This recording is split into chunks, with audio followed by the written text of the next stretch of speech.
iDS Talks is a podcast dedicated to helping corporations and law firms find new and effective ways to leverage data, giving them a decisive advantage both in and out of the courtroom. Hello, and welcome to another edition of iDS Talks. My name is Jonathan Sachs, Chief Revenue Officer at iDS, and I'm joined today by Tim LaTulippe, a director out of iDS's London office. We're here today to talk about version 9.0 of his D3 email, delightfully digestible data. In this particular version, he covers recovery and extraction of data from mobile phones, AI-assisted review, and recent iDS events that took advantage of the good weather months over there in London. So welcome, Tim. Thank you, Jonathan. Good to be here. And I hope as a moderator, you've got some stringent debate rules, so you can cut off my microphone if you need to. Yeah, I'm gonna limit you to 1 minute responses. Okay. But unlike the recent debate here in the U.S., I'm also going to cut you off when you say the same 4 words 8 times within that. Every time I hear you say the same words, sentence after sentence after sentence, and don't add anything new, then we're going to cut your mic as well. Fine. Yeah. All right. So let's jump right into it. And I felt very involved in this one because a couple of the things you talked about, I actually was there for. Which was super exciting. But the first point that you talked about in that D3, and I'm sorry, for our first-time listeners, D3 is this email that Tim puts out. It goes out to a list of individuals. In it, we're very conscious of not blasting everyone and sharing everyone's email. So it goes out via a distro that everyone is BCC'd. But if you'd like to be added to his D3, you can contact him directly on LinkedIn or through our website, and he'd happily add you. So D3 version 9.0. First topic you cover is recovery and extraction of data from mobile phones. And you talk about a new way of attempting to get this data off of the phones. Yeah, that's right. For a lot of people, this might not be particularly interesting. And I regret prefacing it that way immediately because it is pretty interesting. But and we just lost half our listeners. Thank you very much. Okay. Nice having you. So what we're really talking about here is sort of an uplift, an extension of our existing capabilities to exploit phones, to make them sort of regurgitate what we want from them. Phones in particular are very difficult to deal with. They're not like computers traditionally. Computers are fairly static. We can say predictably we'll get these kinds of artifacts and data points from them. Were devices attached? Are there documents on there? The kind of things you would anticipate in an investigation. A little bit different. They're quite elusive. They change all the time. What we can get from them is often based on sort of exploitation work that happens in the community. And then the developers of the phones catch up to that. So if people are on audio only, they'll see my sort of cat and mouse game with my hands. But basically, you're always trying to play catch up. What we're now able to do is bring a sort of hardened set of exploits to these phones, Androids and iPhones in particular. And we can now extract, or at least attempt to extract, more meaningful data from these devices that was once eluding us, some months ago. This includes, it includes things like, call logs that were deleted that we didn't see before, and the other ways, the previous ways we were able to extract those phones.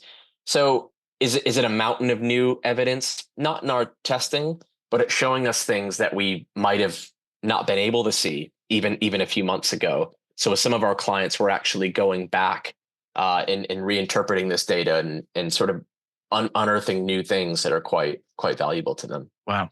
All right. Very cool. And yeah, I mean, you and I geek out on this stuff. And so hopefully some of our listeners, we didn't bore them with that, but it is interesting. I like this element. I've had some conversations with our forensic colleagues about the challenges of mobile devices, particularly as the operating systems get updated and new versions get rolled out, that the tools that we use to collect the data from it have to catch up.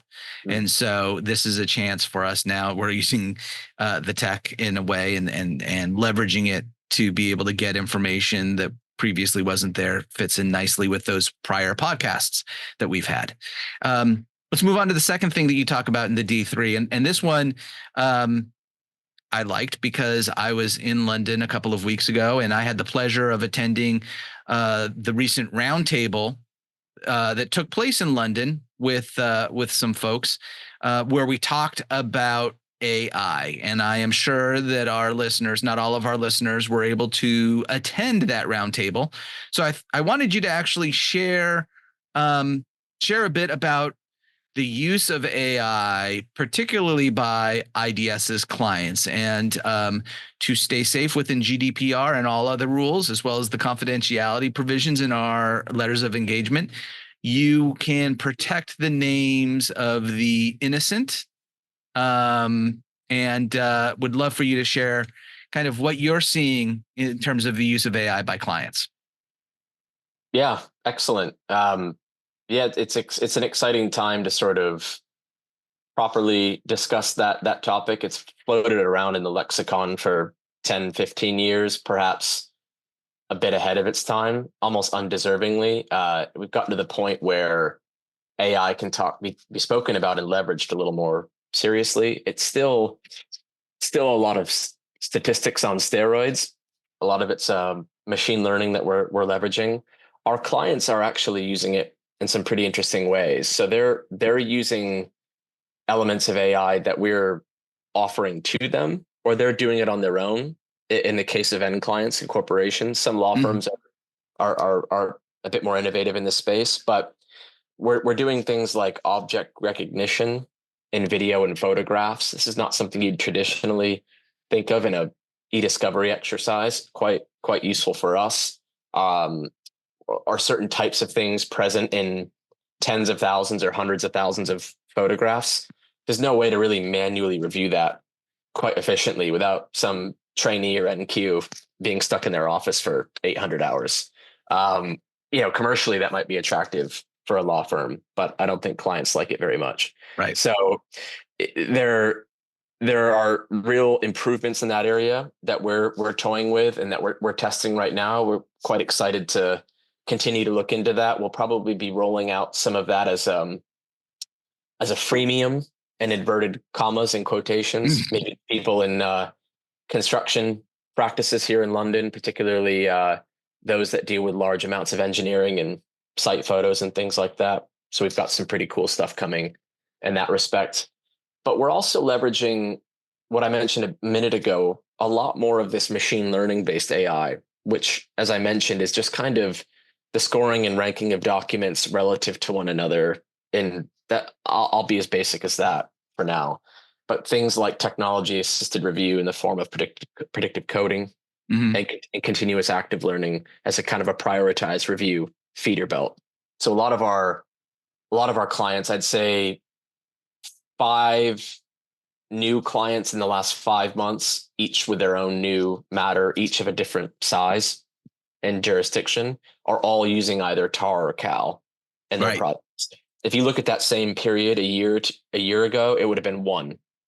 And it's not because I don't know if it's because we do a good job in suggesting it as consultants, or if because AI is so pervasive in the zeitgeist and people can't stop hearing about it, even if they put their fingers in their ears. I wonder if that doesn't affect it in some way, the willingness to engage in it. I don't know what you think about that, Jonathan. But yeah. I agree. I think that it's now Gemini and ChatGPT make it so easy to interact with what people are considering today AI. I can go in, I run a simple query. I don't have to worry about syntax, just type it in, gives me an answer. I can ask it to give me a different version. I can give it more information. I could, before I ask the question, say, I'm in this role. I want you to do this. What questions do you need to ask me before I ask you what you want to do? Type of thing, these prompts. But it's easy, it's fast, and it gives answers that are good enough. Are they perfect? Is it a good first draft? But because there's such easy access to it, I think the fear of what's going on behind the scenes is being removed a bit. So AI in our space is not new. Ranking documents based on a score in terms of responsiveness or potential responsiveness, not new. It's been going on for many, many years, but people were afraid of it. Is it good enough? What's really going on? Again, I think that it's so available now and easy to interact with. There's perhaps a trust factor that goes into it. And so now it's, well, if I don't have to look at all of the documents, the system can tell me which ones I should really focus on. I think that's being embraced. So that's my guess. I said this in, I don't know if I said it at the roundtable or I've said it on another podcast, but if my dad is talking to me about AI, then I know that it's definitely out there and the general public is aware of it, using it, and perhaps even getting comfortable with it. So, Yeah, that's a good bit of insight. We used to call that affectionately the dinner table test. Well. I'm stealing that. I'm going to have to borrow that. I can't say I'm going to steal it. Now I've got an audience who knows that I said I'm going to take it. All right. So let's move on to the next piece. And I loved this one. I loved your bit on parties and people, or as you rephrased it, party people. Mm-hmm. I know the London team's been very active this first half of the year. And so maybe you can share a bit about the types of activities that you and our other colleagues in London have been up to. Yeah, sure. I mean, it's the social season really begins generally in late May here, but the weather had different plans for us. I think it was by mid-June, it was still kind of cold and raining here off and on. I brought sunny weather. Yeah. I brought warm temps. So whatever happened when I was not there, that's all on you guys. It is. I think when you come, the weather's nice. I think when Hunter McMahon and other people come, it's less nice. And I need to come over more often. That's the answer. I'm a data guy. Yeah. But in terms of the social sort of aspect of things, we've had a lot of fun. And we've taken out our clients to start kind of more intimate events. We do things that range from, playing darts to putt golf to traditional curbside pints. It kind of just depends on the people, the weather, what people have going on. We've also had some more fun interactions at the events around International Disputes Week here in London. There were quite a lot of evening parties, rooftop, kind of late sunbathing, early evening type stuff, which is really nice. Some of us lost our voices, notably Fabrice on our team, but that's a good outcome. Yeah, we've also hosted our own parties. We had one at Côte d'Argent here in the city when you were here, Jonathan, which was a nice kind of preamble to summer. We sort of repeated that not too far away. Some weeks later, we were at Madison, which is kind of a premier rooftop terrace here in the city. That was really cool. And I'd actually never been there. Heard about it for many years. I always walk right by it. We had our own party there. Lots of people came. They came in kind of pieces, and it was nice to not have everyone all at once. Those things are great because we love socializing. We love connecting with people and only talking about work if they want to, which is only 10% of it, luckily, when they're there. But the cool thing is that a lot of these people know some of our other guests and clients, and they haven't seen them in 5 years. Maybe COVID added to that. But sometimes it's a way for people who know each other independent of us to kind of get together. And, it feels good being a host and a herder of people, if you like, in that sense. So it was a real treat. And apart from that, we've had people going to events and parties in Vienna, all over the place. It's been quite busy. Just so people who are listening to us understand, it is, yes, there's definitely fun. It's not all fun and games. We've also been very busy going to events like the London Disputes Week, the conference. There was a conference in Vienna. So I'm also hearing that the team is involved a lot in large scale conferences, attending there, meeting folks there, sharing what we do, as well as perhaps an increase in the in-office meetings and conversations around topics like this AI topic. So definitely happening for you guys there, right? That we're having more and more of these larger group type of presentations as well. Yeah. That's on the up and up. Yeah. Awesome. Well, I hope you enjoy the next 2 months of nice weather before it gets bad. But November, early in November, I'm coming over. So it'll be delicious weather then. There's a charm then. It's a little bit brisk. It's not at all cold. Yeah. Europe does really well in November. It's a lot of, hot toddies and blankets, and it's good. It's good fun. Sounds delightful. All right. You then went on to hint at growth of the team. And so what do you want to share on that? Well, what I will share is that like the US, we're always looking for talented people to grow and scale. Here we're acutely focused on it. We know the types of people we want. We're speaking to them now, and they will be with us in due course. Love it. Love the fact the team is growing. I think, as you said, maybe in that, like, keep your eyes posted here to learn more. But yeah, it's I'd say to anybody who's interested in a career with iDS and in any of our service areas, by all means, they can reach out to you, Tim. They can reach out to me. They can go onto our website under the careers page and take a look. Clearly, you and I love working here. I'm sure others would as well. All right. Now, I do want to cover one other topic, and it was not in your D3 because your D3 was published before this, but hot off the presses, I believe June 25th to be exact, or 25th of June, as you might say.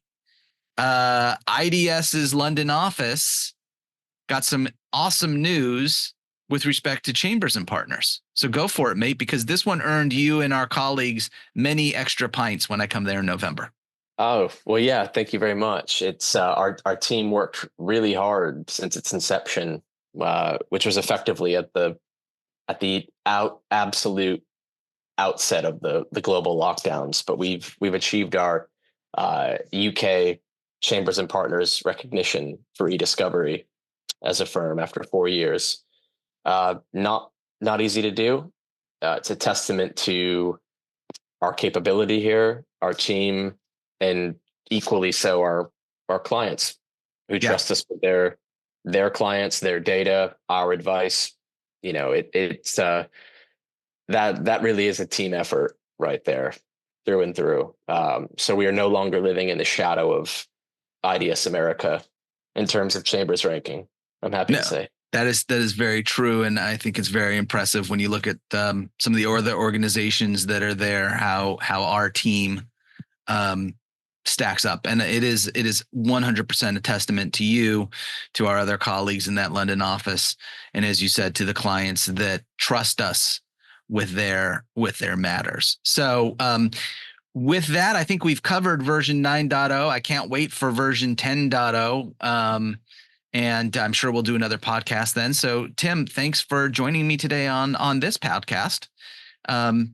I'd also like to thank our regular subscribers and those that may be first-time listeners for spending time with us. If you'd like to learn more about iDS or want to subscribe to our iDS Talks podcast, you can visit idsinc.com or go wherever you normally get your podcasts from. If you happen to be watching this on our YouTube channel, go ahead and hit that subscribe button. Thank you again for joining us, and I look forward to talking more about data with you on our next edition of iDS Talks.